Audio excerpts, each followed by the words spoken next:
100 цаг болоод замын бүтээн байгуулалтын ажлууд эхэлж байгаатай холбогдуулан бид өхөн маань бас нэг мэдээлэл өнөөдөр та бүхэндээ хүргэе гэж бодож байгаа.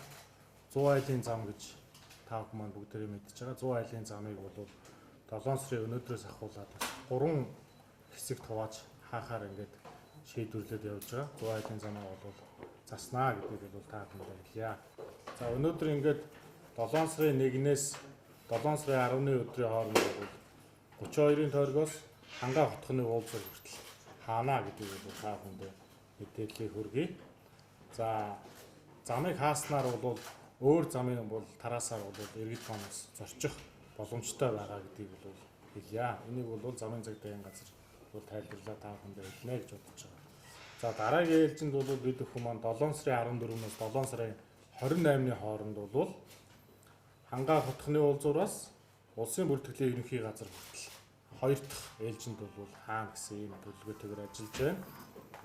За дараагийн 3 дугаарт нь бол улсын бүртгэлийн ерөнхий газраас 100 айлын уулзуур хүртэл 3 дахь хаалтыг бол 7 сарын 28-наас 8 сарын 15-ны хооронд хаана гэсэн ийм төлөвлөгөөтэйгээр ажиллаж байна. Бид өхөн бол 7 сарын 1-ээс 8 сарын 15 хүртэл ажлаа төлөвлөсөн байж байгаа.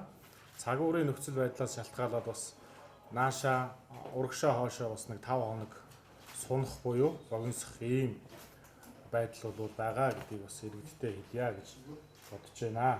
За ингээд нийслэлийн авто замын хөгжлийн газраас энэ 100 айлын замыг шинжлэхтэй холбоотой төвч мэдээллийг би та бүхэнд хүргэе. Үндсэндээ 100 айлын одоо замын зорчих засгийн өргөн бол үндсэндээ 12 метрийн өргөнтэй байх юм.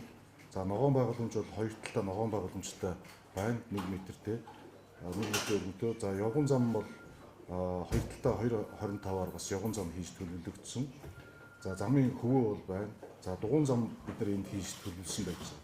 Үндсэндээ бол бид нар 100 айлын замаас 1.6 км замынхаа туршдаа бид нар дугуйн замтай, явган замтай, ногоон байгууламжтай байна гэж ойлгож байна.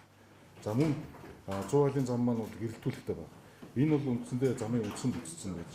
За эхний ээлжинд бид нар 7 сарын 1-ээс 7 сарын 10-ны өдрийн хооронд ерөнхийдөө бид нар энэ 3 хэсэг болгож энэ хаахаар болсон байгаа. Энэ 3 хэсэг хааж байгаа хэсэг маань юу гэхээр бид нар авцамыг одоо барилгын ажлыг эхлүүлэхдээ тухайн замыг суурьшлийн бүс ихтэй за мөн одоо 100 айлын орчин үйлчлүүлдэг аж ахуйн нэгж байгууллагууд ихтэй байгаа учраас бид нар энэ замыг 100% хаахгүйгээр 3 хэсэг одоо хэсэгчилж хаахаар ингэж хөтөлбөр зохион байгуулалтыг хийсэн байж. За ингэхээр нийтийн тээвэр буюу зорчигч жижиг оврын тээврүүд яаж зорчих вэ гэхээр үндсэндээ бид нар эхний энэ 7 сарын 1-ээс 7 сарын 10-ны хооронд хаах энэ улаанаар тэмдэглэсэн тэмдэглэгээ маань энд бол барилгын ажил явагдах юм.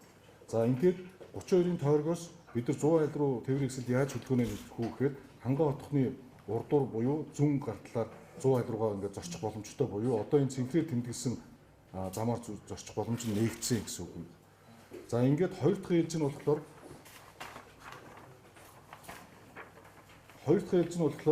7 сарын 14-өөс 28-ны хооронд сая утган суглаар хэлсэн энэ хэсгийн улаан бүсээр хаагдсан хэсэг хаагдахад бид нар 100 айлын одоо зүүн талаар одоо энэ дунд гол сэлг голын дагсан энэ далан байж байгаа. Энэ далан дээр одоо тээврийн хэсэл одоо л зорчиж байгаа. Энэ далангаараа хөдөлгөөнөө бид нар аваад одоо энэ цэнхрээр тэмдэглэснээрээ энэ хөдөлгөөн маань нээгдчихэв. Зүүн талын хөдөлгөөн маань баруун талын хөдөлгөөн нээгдчихэв.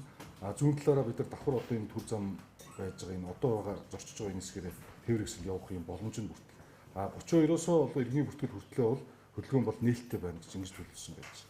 За дараагийн 3 дахь ээлжийн барилгын ажил маань 100 айлын уулзуураасаа иргэний бүртгэл мэдээллийн төв хүртэл 7 сарын 28-аас 8 сарын 15-ны хооронд ингээ үргэлжлээд ингээ дуусгаар бусад тохиолдолд нөгөө түр замууд маань цэнхрээр тэмдэглэснээр ингээ хөдөлгөөн нэвтрэх боломжтой. За ингээд бид нар зам барилгын ажлыг бол бид нар 8 сарын 15-ны дотор зорчих хэсгээ бид нар нээсэн байна гэсэн. Зорчих хэсгээ бид нар нээнэ гэдэг маань тоноглолын ажил үлдэнэ.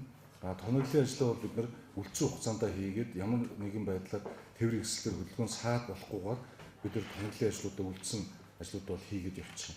Тэгээ энэ дээр бид нар нэг юм тодорхой шилгээ сая утган суглаар бас хэллээ. Өнгөрсөн жил шиг усрыг бороо өдөр болгон дараалж орохгүй бол зам барилгын ажил бол хугацаанд явж хийхээр бид нар график төлөвлөгөө, техник хэрэгсэл, хүн хүчээ бол нэмж бэлтгэж хангацсан байж байгаа учраас цаг хугацаанд бол хийгднэ гэж ойлгож байна. За 100 айлын зам маань нийтдээ 1.6 км авцсан байгаа. 1.6 км авцсан маань нийт төсөв нь бол 3.4 тэрбум байгаа. За энийг яагаад энэ их хэмжээний мөнгө байна гэж хэвлэл мэдээлэлээр бас асууж байж магадгүй иргэд маань. Тэгэхээр энэ бол 100 айлын зам энэ зөвхөн замын бүтээн байгуулалтын ажил биш.